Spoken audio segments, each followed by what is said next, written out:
दोस्तों, ये सामने आप लोग मेरी सरपुतिया की बेल देख रहे हैं और ये इसका फल है।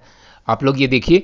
क्या आप लोग ये इस फल को जानते हैं? दोस्तों, ये सरपुतिया है और ये जान लीजिए कि ये तर्रोई के जैसा ही होता है, लेकिन साइज़ में थोड़ा छोटा होता है और टेस्ट तो लाजवाब।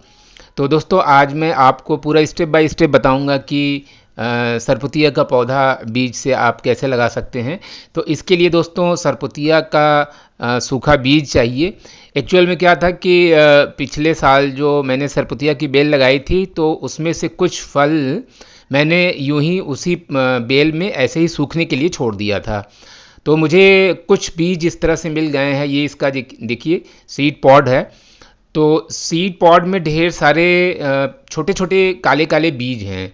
और ये देखिए, मैंने इतने बीज निकाल दिए हैं दोस्तों। बहुत से लोग इस सरपुतिया की बीज की डिमांड करते हैं, तो कई लोग मुझसे मांग करके ले गए हैं।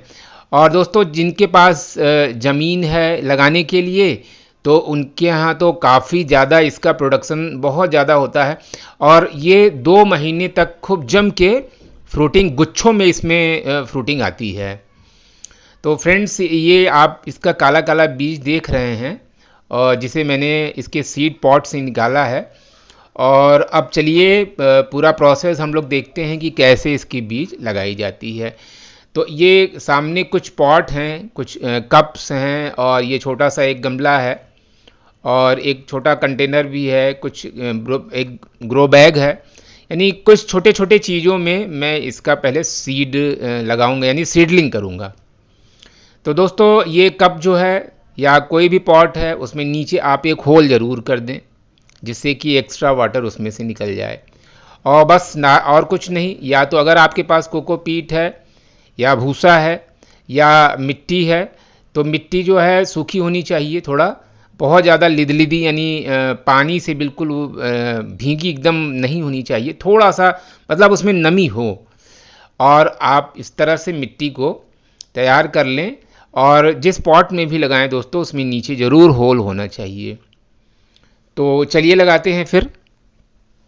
तो एक एक जो पॉट है उसमें 2-2 बीज करके मैं लगाऊंगा।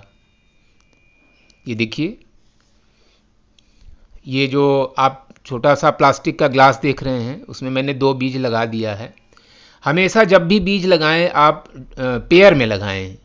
हो सकता है कि एक बीज जो है डिस्ट्रॉय हो जाए, यानी सक्सेसफुल ना हो, तो दूसरा जो है सक्सेसफुल हो जाएगा। और अगर दोनों ही उगाते हैं तब तो बहुत ही अच्छा है और दोनों में कंपटीशन रहेगा। तो फ्रेंड्स, ये दूसरा वाला पॉट है, यानी एक छोटा सा गमला है। तो नीचे ऑलरेडी इसमें होल था, तो मैंने एक छोटी सी ईंट की टिकड़ी इसमें लगा दी है, जिससे कि इसमें मतलब ये छेद बंद न हो जाए मिट्टी से। और ये मिट्टी मैंने रेतीली मिट्टी रखा, यानी इसमें थोड़ा सा रेत मिला लिया था, जिससे कि पानी इसमें छन करके निकल जाए, यानी वाटर लॉगिंग न हो।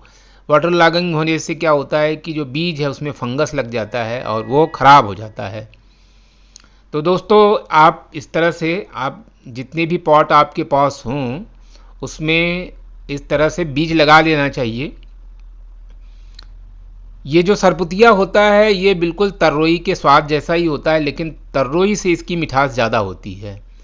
और ये जान लीजिए कि ये बस कुछ ही 2 महीने आपको फ्रूटिंग मिलती है, ज़्यादा से ज़्यादा अक्टूबर तक। उसके बाद इसमें फ्रूटिंग नहीं होती है। दोस्तों, जो बिहार और उत्तर प्रदेश में जो जिउतिया का पर्व होता है, उसमें जो महिलाएं हैं वो इसी चीज़ का फल खाती हैं। जो महिलाएं जानती होंगी तो वो इस बात को समझती होंगी कि ये जो है जो सरपुतिया है, इसका फल जिउतिया में बहुत ही इसकी डिमांड होती है। और समय भी वही है बिल्कुल जिस समय ये पर्व पड़ता है। तो ये देखिए, इसमें भी ये सामने जो ग्रो बैग है छोटा सा प्लास्टिक का, तो उसमें भी मैंने 2 बीज लगा दिया है। और बीज बहुत ज़्यादा गहराई में नहीं लगाना चाहिए, क्योंकि बहुत ज़्यादा गहराई में करेंगे तो मिट्टी अगर ऊपर से थोड़ा सा टाइट हो गई तो फिर उसमें से जर्मिनेशन ठीक से नहीं होगा। रेतीली मिट्टी बना करके रखें और सभी पॉट में बीज लगाने के बाद आप उसमें वाटरिंग कर दें। वाटरिंग एक बार फुल वाटरिंग करें और दोस्तों ये देखिए लगभग ये 15-16 दिन के बाद का ये रिज़ल्ट है। आप लोग देख ही रहे हैं कि सभी पॉट में पौधे आ गए हैं, और जो पेयर में मैंने पौधे लगाए थे वो सारे पौधे बिल्कुल एकदम सही सलामत उग आए हैं। तो इसमें मैं क्या करूँगा कि कुछ पौधों को लगा दूँगा और देखता हूँ बाकी जो बच जाएंगे, क्योंकि दोस्तों मेरे टेरेस पर बहुत ज़्यादा स्पेस तो है नहीं, यानी टेरेस गार्डनिंग में स्पेस कहाँ होती है, और थोड़ा सा ज़मीन भी है लेकिन उसमें ऑलरेडी बड़े बड़े जो है फूलों के प्लांट लगे हुए हैं, और थोड़ा धूप की भी प्रॉब्लम होती है। दोस्तों ये जो बेल होती है इसको प्रॉपरली धूप में रखना चाहिए। देखिए अब ये बेल लगभग ये 30 दिन के बाद का रिजल्ट है दोस्तों। ये बेल इतनी बड़ी हो गई है गमले में ही। तो चलते हैं अब इसको, यानी 30 दिन के बाद अब ये इतनी बड़ी हो गई है तो अब इसको प्रॉपरली सही जगह पे इसको पहुंचा देना चाहिए। तो मैं ये देखिए किस तरह से इसको निकाल रहा हूँ जिससे कि इसके जो सॉफ्ट रूट्स हैं फाइब्रस वो कटने ना पाएँ। तो किनारे किनारे इस तरह से दोस्तों चाकू से इस तरह से निशान बना लेना चाहिए, और अगर बहुत ज़्यादा टाइट मिट्टी हो तो थोड़ा सा पानी डाल लें, और उल्टा गमला करके आप इसको धीरे धीरे ठोक कर, मतलब किसी चीज़ से ऊपर से वो करके आप जो है इसको निकाल लें। तो आप लोग देखिए ये बिल्कुल अच्छी तरह से गमले से निकल आया है, और देखिए कितनी ढेर सारी दोस्तों इसमें जड़ें आ गई हैं, यानी सब फाइब्रस रूट्स हैं। अब इसको दोस्तों मैं एक बड़े कंटेनर में लगा रहा हूँ। आप देखिए मेरे पास एक बहुत बड़ा सा ड्रम है। तो उस ड्रम में ऑलरेडी जो है जो किचन से निकला हुआ जो सब्जियों का छिलका, वेस्टेजेस वगैरह सब होता है दोस्तों, मैं उनको डालता रहता हूँ।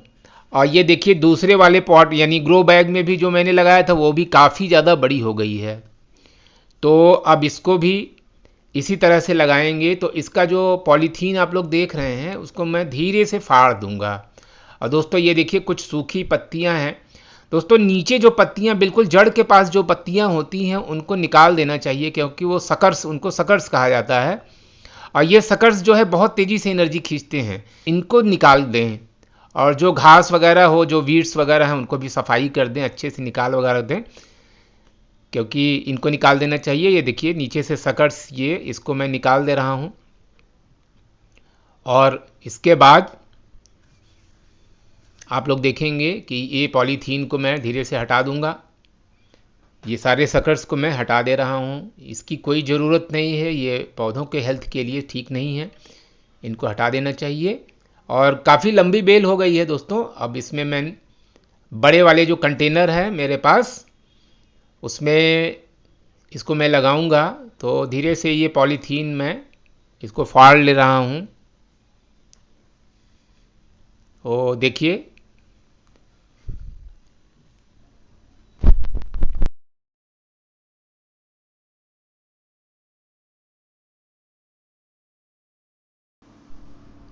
तो ये बड़े आराम से, बड़ी सफाई से मैंने इसको निकाल लिया है।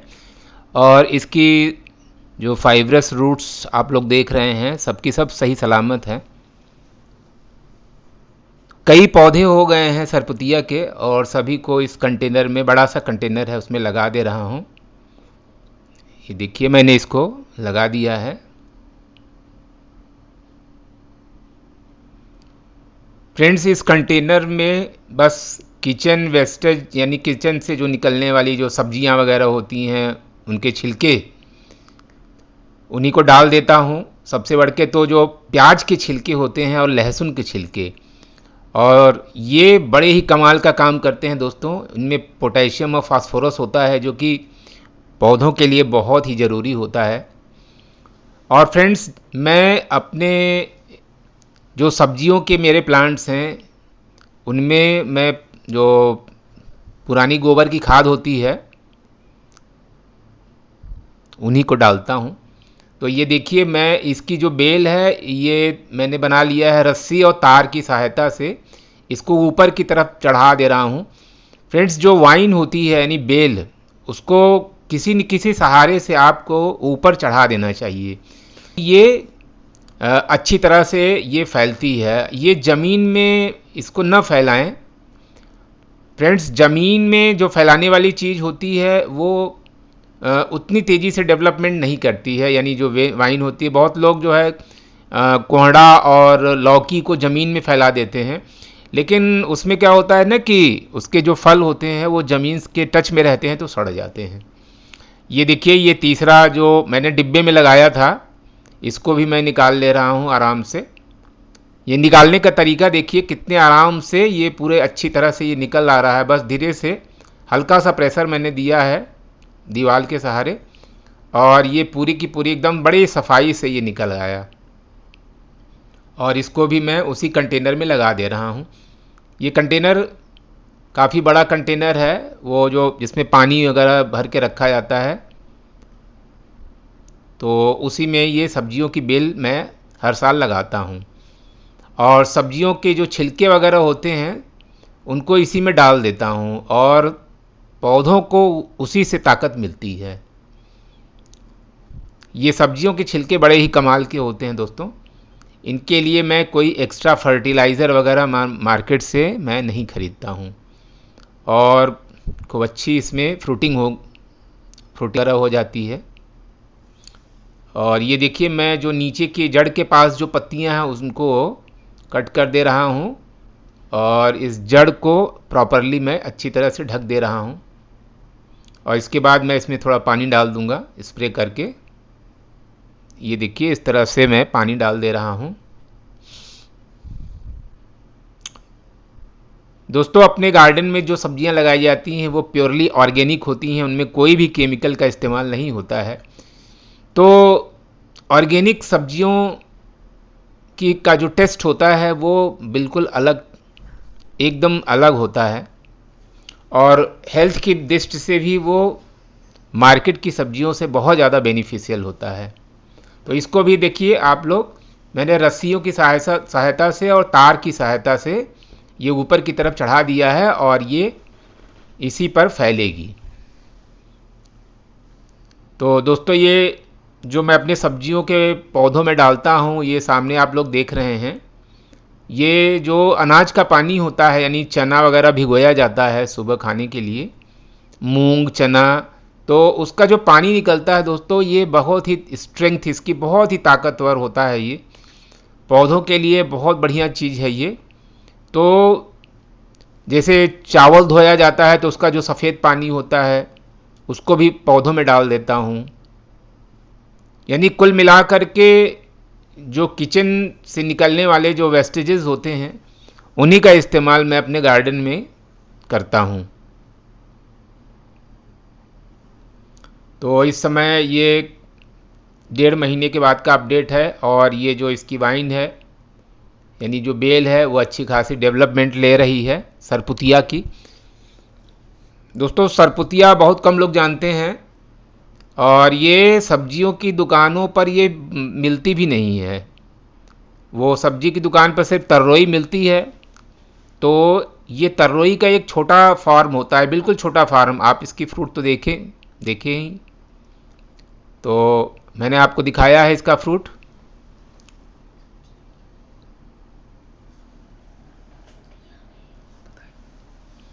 और अभी बिहार और उत्तर प्रदेश में ये पर्व आने वाला है ज्योतिया का। तो ज्योतिया के पर्व पर जो है महिलाएं इस फल का जब व्रत रहती हैं तो उसका जो है सेवन करती हैं, और ये बहुत ज़रूरी माना जाता है। तो ऐसी बिहार वगैरह में, बिहार में और पूर्वी उत्तर प्रदेश के लोगों को इसका सरपुतिया के बारे में अच्छी तरह मालूम है, क्योंकि दुकानों पे नहीं मिलता है इसलिए सबको नहीं मालूम है ये।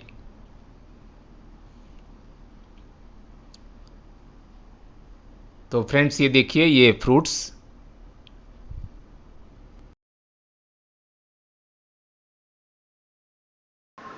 एक दो बीज को, यानी एक दो फल को मैं सूखने के लिए छोड़ दूंगा, ताकि अगले साल फिर से इसकी हार्वेस्टिंग की जा सके, इसको लगा सकूं।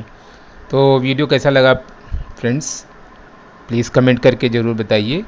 तो मिलते हैं दूसरे अपडेट के साथ, तब तक के लिए थैंक्स फॉर वॉचिंग।